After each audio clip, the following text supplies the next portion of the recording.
Okay, this is part 5.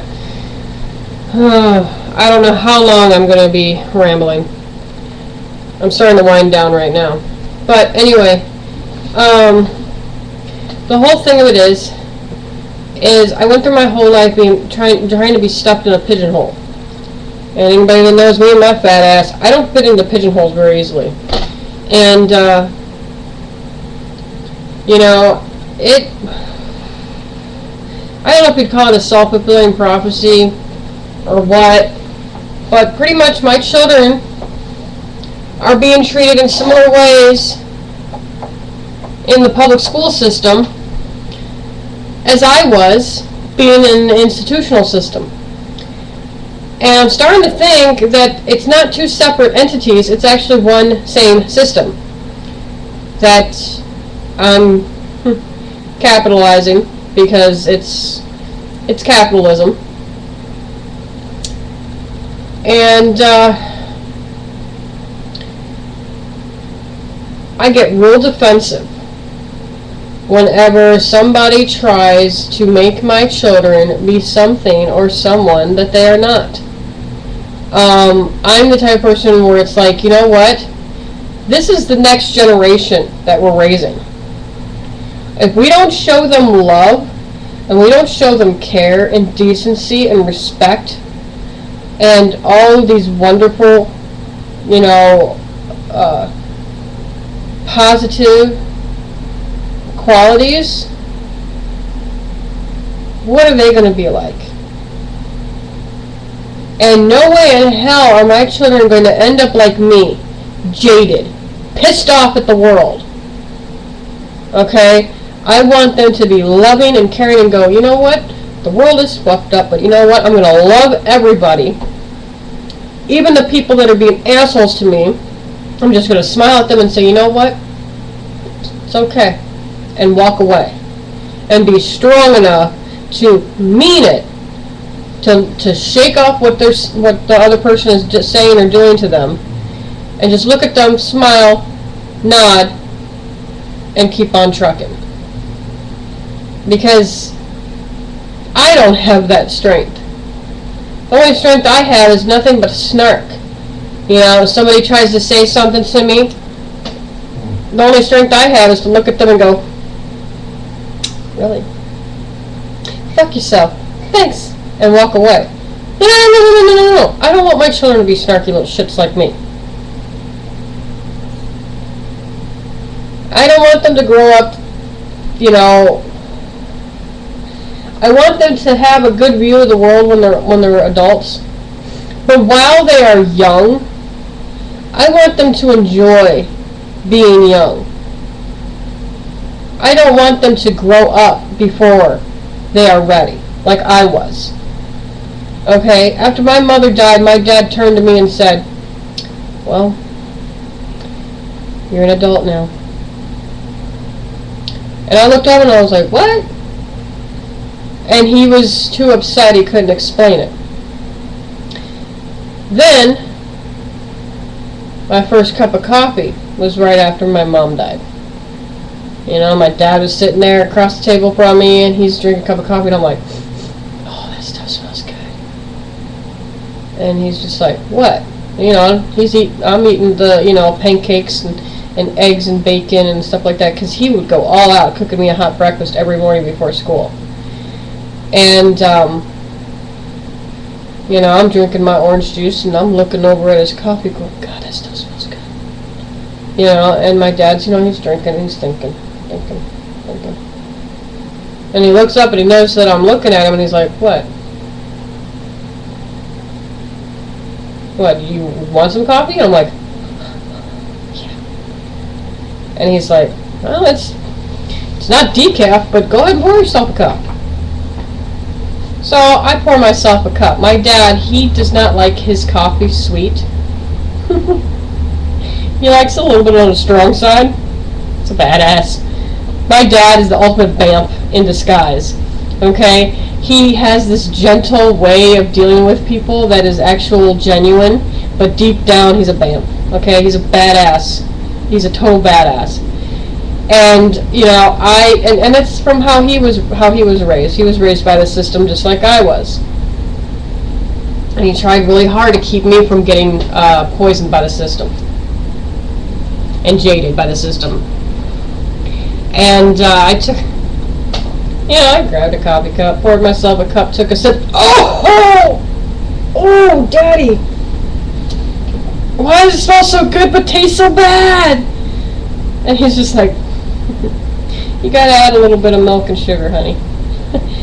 And I'm just like, Dad, you're laughing at me. And he's like, no, yes, no, yeah, hello. And I'm like, oh my God, that's so, okay. I love you too, Dad. So I added a little bit of milk, a little bit of sugar. A little more. And I kept adjusting it until it was just right. So where it was like practically a fucking syrup, and the coffee wasn't black anymore, it was like white with just a little tinge of brown. Just a little.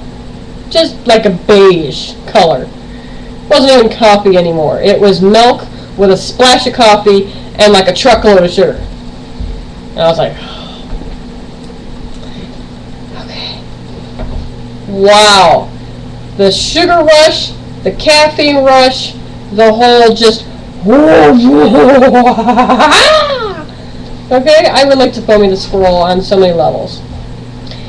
And Pilsy and all those characters from Ill Will Press. And I just was like, wow. And while I'm drinking this, my dad is talking to me. He's like, you know, you're an adult now. I'm like, yeah, you said that a month or so ago. He's like, yeah, well, I mean it. He's like, I lost my mom when I was young too, and it forced me to grow up. He's like, unfortunately, now it's your turn to grow up before you're ready. So, cheers, you know. And I was just like, wow, you know. And now I can't drink coffee because it irritates my guts. I have no clue why. I drank it just fine when I was in California, and that was only, what, 2 years ago? Yeah. It was 2 years ago. Now, I drink this, Pepsi. I'm not trying to endorse Pepsi. You drink whatever the hell you want. You know, if you want to have cocktails at 9:23 in the morning Eastern Standard Time with me, and I have my Pepsi, hey, have a ball, baby. And actually, sometimes I think a nice mimosa, or actually a vodka with just a splash of orange juice and call it a mimosa. That's fine. Or actually a screwdriver.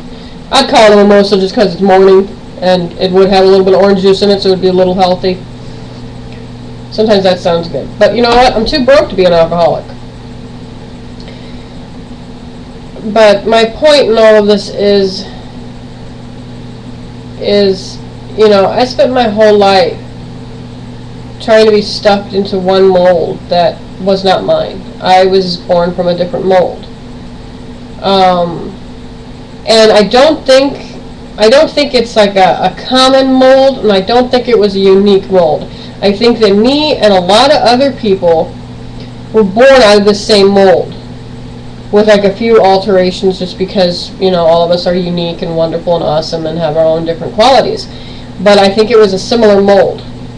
The only problem is we were born in different areas all over the world, and had certain experiences happen to us to where we're like, you know what are they trying to make me be at a very early age? One, because my father told me, look, you are your own person. I love you just the way you are. And he would get upset sometimes because he would look at me and he wouldn't see me, he'd see my mom. And that wasn't his fault, and it wasn't my fault. It was just, he was grieving. He was missing his true love. And it broke his heart. And he's been dealing with a broken heart ever since. And now that he's old,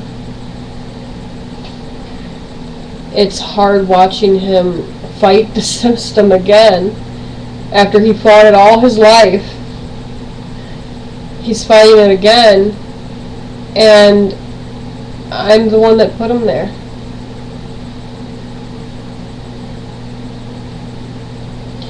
To keep him safe, because I want him to be around as long as possible for my kids. Because I never had any grandchildren, or never had any grandparents. And so I want my children to have as many grandparents as they possibly can. I'll even let them adopt grandparents. Okay? A friend of mine, his grandmother is my grandmother and the kids' grandmother. We both call her abuela. There's my mother-in-law. There's my stepmother-in-law, who I used to not like, but the last time that I actually sat down and talked to her face-to-face, she showed me that she's a vamp. Okay? She's starting to become a badass. So it's like, there's my father-in-law, who, even though I have a hard time getting along with him, he had a stroke sometime last week, and he's fine now. But Charles found out, I think, on Sunday about it. And then there's my dad, who's constantly going in and out of the hospital. And, there's lots of other people. There's Tekla and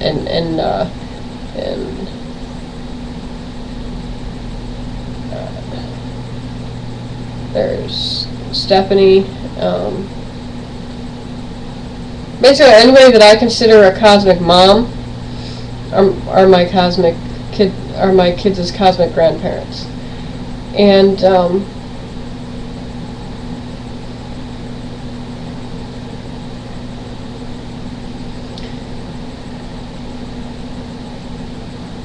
because all I wanted was a family, and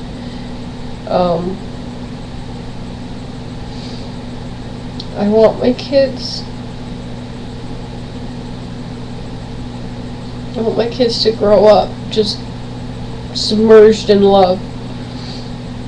I want them to be so covered in love that they can barely stand it. Because I didn't have that.